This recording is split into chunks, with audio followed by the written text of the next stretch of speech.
Leading with the laws of the natural world. How do we do that? Greetings. What's up? It's Deborah. Happy Wednesday to you.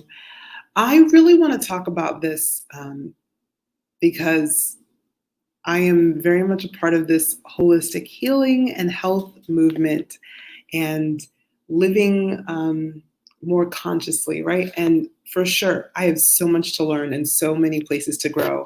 I learn so much every day about our supply chains and all the ways, the many, many ways that people have figured out how to harm the environment with even the simplest of things, right? And it's incredibly sad because it just shows how disconnected we have tried to make ourselves from our planet home, the natural world. And I have a lot to learn. So I'm far from an expert in understanding all of the symbiotic systems and relationships in the natural world. But what I want to do is just share what I am very knowledgeable in, which is something that is often overlooked by the most conscious of business leaders, the most conscious of practicers of caretaking for the environment. And that is how we can take those same principles and laws of the natural world and apply them into our leadership, both our personal leadership and our leadership of others. This is something that is, I believe, not spoken of enough. So I'm going to go to one of my favorite stories, and you've probably heard me share this story before. And that is of, it was an article that I read, I believe it was NPR, that talked about the fact that there were microplastic particles being found in, national reserves in the Arctic. And I just recently signed a petition for asking for the conservation of the Arctic because it's getting polluted. And how is it getting polluted? Because I haven't been to the Arctic. Most people have never been to the Arctic. It is not a place where people live. So how is it getting polluted? It is getting polluted because these particles and these items, garbage, trash, whatever it is, are getting carried through currents, air currents, water currents, and they're getting deposited through the water cycle and through other natural cycles in these remote places where people don't even travel to. So, what was the point of that article? The point was that people need to understand that there are no natural boundaries. And yet, in our man-made environment, in our leadership, in our personal leadership, people are constantly trying to set boundaries. We've been told, we've been convinced that boundary setting is healthy and that it leads to healthy relationships. But I don't see enough being said about why people don't like setting boundaries, why they're uncomfortable to set. It's because it goes against our nature, our innate nature that knows that we are all one. And so, in a world that is really topsy-turvy and out of alignment with the way that humans naturally live, the setting of boundaries has become almost an imperative. And even when you're trying your best, I'll say for myself, when I'm trying my best not to set them, they constantly are being set towards me, and sometimes I have to, but I don't like to, and I do my best to avoid setting them.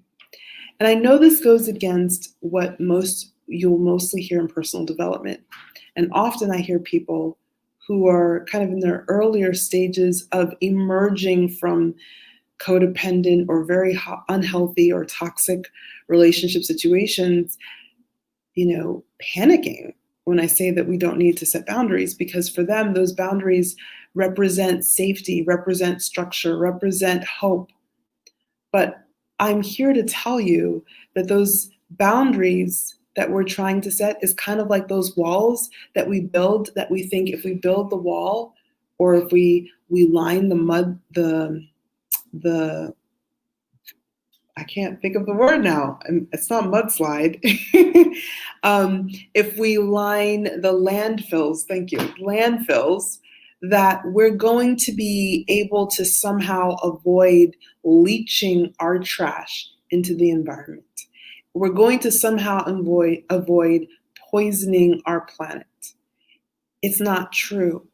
Just like there are no true hard boundaries in nature, there are no true hard boundaries in our nature as human beings. And the sooner that we understand that concept, the sooner we're able to operate differently. What are some of the things that it would affect? For example, it would affect how we see and how we interact with money. It would affect how we see and how we interact with our vendors, with our customers, with our clients. When we start to understand with our spouses, with our children, when we start to understand our true one nature and not multiple separate entities that can put up little walls and block out people, when we start to understand that we are all truly connected, it really affects the way that we do business. It really affects how we speak with others. It really affects what we expect from ourselves and from others.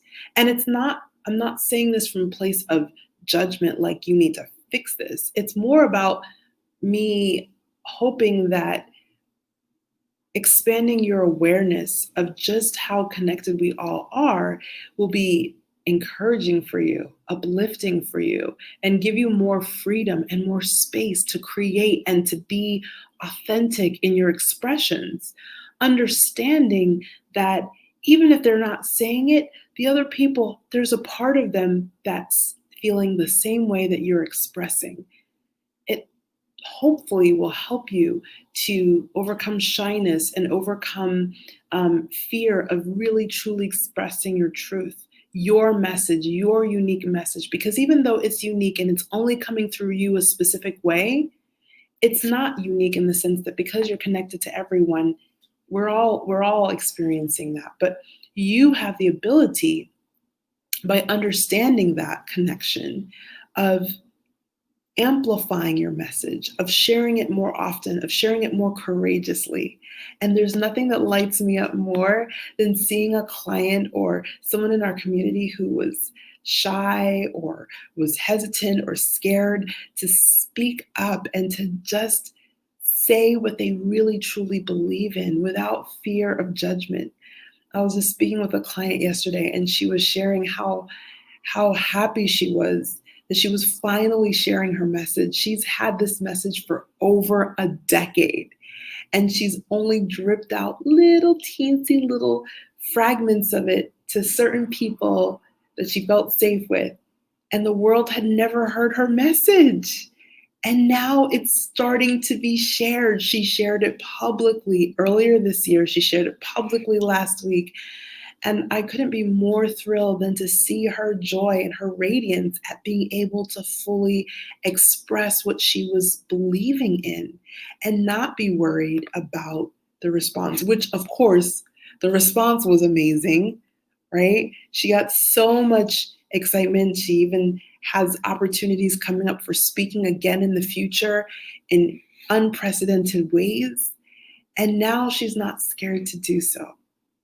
This is the effect of starting to understand our oneness in your own leadership. It emboldens you. It gives you courage. It gives you clarity. It gives you radiance. It gives you joy at a level that you probably have never experienced before.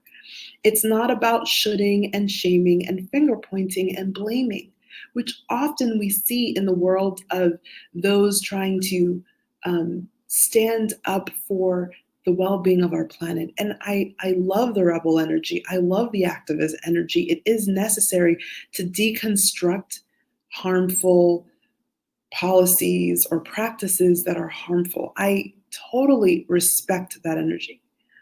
But I just want you to understand that there's a level beyond that that is necessary for true resolution and solution of our problems. It's not enough to fight and to point fingers and to blame and to shame people. It's not enough to complain and to raise awareness of a problem.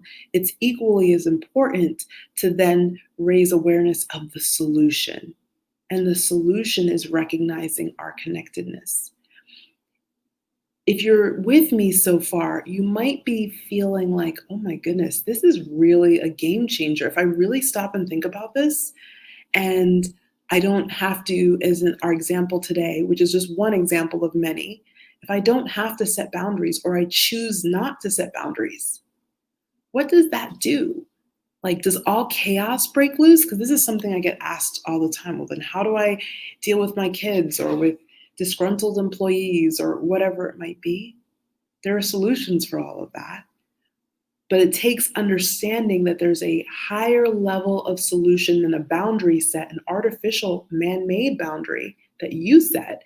There's a higher level of solution that you can reach and that you can bring your people to. So that is the focus of the work that I'm involved in right now. And we're getting ready to get started on a new case study for the Global Village Leadership Mastery Program, which is a 3-month immersion in personal leadership and being able to understand how to use the principles of oneness to really understand what oneness is and how it applies to your leadership, just like you know how it applies to mind, body, soul healing, or how it applies to reusing, using less, wasting less, conserving what we have, not using plastics and those kinds of things. We're already very conscious in this area. How do we then use that to shape our leadership, to create revolutionary, disruptive leadership? And when I say disruptive, not to the natural world, to the man-made artificial world that we operate businesses in, what does that look like? So if you're interested in joining us in our next round of the case study, then just send me a message with the phrase Global Village, and I will reach out to you with the details. All right, so I hope you enjoy the rest of your Wednesday, and I look forward to seeing you again soon. Much love. Bye.